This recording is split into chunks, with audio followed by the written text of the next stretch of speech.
Good evening and welcome to NTV Business. I'm Dan Mwangi. Now, county government settled 39.1 billion shillings worth of pending bills as at November 2020, defraying 76% of the arrears verified and approved by the Office of the Auditor General. This is according to the draft budget policy statement published by the National Treasury. Judith Cherono now takes a closer look at the state of finances at the counties. A week after the National Treasury disbursed an additional 24.6 billion shillings to counties amidst a deepening cash crunch, the national government is now calling for tighter measures by the devolved units to address pending bills worth an estimated 12.2 billion shillings. In the draft budget policy statement published on Monday, the National Treasury indicates that as at November 2020, 22 county governments had submitted their ineligible pending bills reports, while 25 had not submitted. Counties are required to submit ineligible pending bills reports following the June 2019 resolution by the Intergovernmental Budget and Economic Council, which instructed all county governments to establish an ineligible pending bills committees. In their defense, however, a number of county governments have written to the Office of the Auditor General disputing some of the illegible pending bills. The National Treasury says it has written to the Auditor General seeking advice on mechanisms to address the issue of disputed pending bills. In addition, the National Treasury has requested the Auditor General to conduct a special audit of the county government's pending bills for the financial years 2018-2019 and 2019-2020. Counties will be placed under the spotlight in the coming financial year, with the Commission on Revenue Allocation having proposed no increment in the equitable share allocation for the financial year between July 2021 and June 2022. Judith Cherono, NTV. Now, millions of people have lost their jobs in the past year as a result of the Covid-19 pandemic, and on the other end of the scale, various other careers have sprouted and others received a boost. Job site Brighter Monday, has listed the different dynamics in jobs as a result of the pandemic in the Brighter Monday Kenya Impact of Covid-19 Jobs report. Now, let's sample some of the findings. Now, when it comes to sectors and job postings, those that advertise the most job opportunities are government, information and technology, as well as telecommunications and the non-governmental organizations.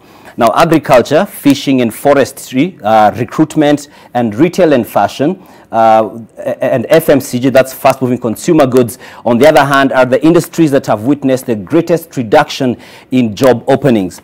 Now, let's look at the industries that have been hit most by the by the pandemic. Now, these are healthcare and wellness, e-commerce, online education and pharmaceuticals. Those have been hit least by the pandemic for likely obvious reasons. Now, on the other hand, the industries hardest hit are hospitality, leisure, manufacturing, food and drink, as well as energy. These are the ones that have been hit the most. And the jobs with the most, which are most in demand are sales, software engineering, registered nurses, food delivery, drivers and cashiers. Those are the ones with high demand.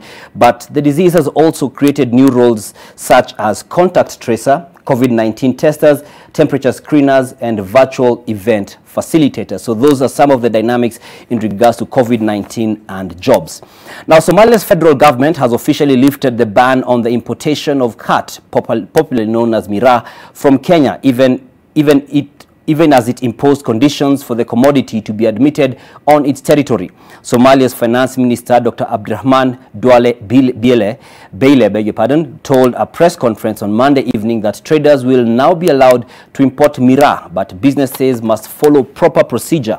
Dr. Bayle urged traders to obtain the correct import licenses from the government and pay the appropriate duties. Somalia had stopped the importation of miraa when international flights were suspended in 2020 due to the fear of the spread of COVID-19. Now, persons who are deemed to be beneficial owners of limited liability companies now have only 5 days left to comply with the provisions for the beneficial owners regulations, which came into effect in October 2020. Now, beneficial owners are defined as those who own at least 10% shareholding in the company or have direct or indirect control over the appointment of directors. Those who fail to comply with the regulations by the 31st of January this year will face a penalty of 500,000 shillings. The company's beneficial owners regulation of 2020 seek to enhance transparency over ownership and dealings of the companies operating in Kenya. We've seen in recent years a very significant focus on the impact of financial crimes to our economy, and also representing the fact that, you know, Kenya now also is a recipient of a lot of foreign investment and we're a hub, you know, in the region. These rules around transparency are very much part of that whole framework around ensuring that even as we integrate into the global financial system, we are not a conduit for proceeds of crime. TikTok, make sure you don't get on the wrong side of the law.